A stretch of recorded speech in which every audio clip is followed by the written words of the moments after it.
অন্ধকার ঘরে জানালা দিয়ে চাঁদের আলো ঢুকছে।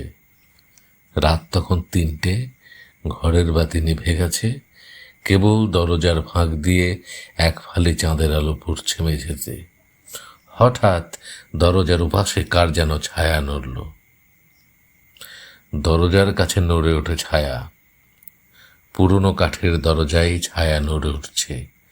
রিয়া ভাবল কেউ হয়তো বাইরে দাঁড়িয়ে। ধীরে ধীরে এগিয়ে গেল দরজার দিকে। দরজা খুলল, কেউ নেই। দরজাটা খোলা, বাইরে শুধু ফাঁকা বারান্দা।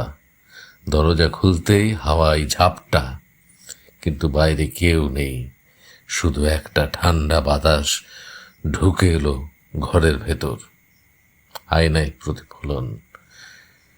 আয়নায় রিয়ার প্রতিচ্ছবি, পাশে একটা অচেনা ছায়ামূর্তি। রিয়া ঘুরে দাঁড়াতেই দেখতে পেল আয়নায় তার পাশেই দাঁড়িয়ে একটা কুয়াশার মতো ছায়া, যার চোখ ছিল লাল। হঠাৎ মুখের সামনে ছায়া। ছায়ামূর্তির মুখ রিয়ার খুব কাছে, অস্পষ্ট এবং ভয়ের।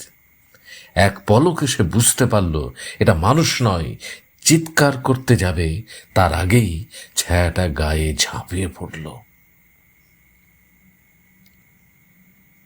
পুরো ঘরটা অন্ধকার, শুধু দরজা ধীরে ধীরে বন্ধ হচ্ছে। ঘর নিঃশব্দ। দরজা আবার আপনা থেকেই বন্ধ হয়ে গেল।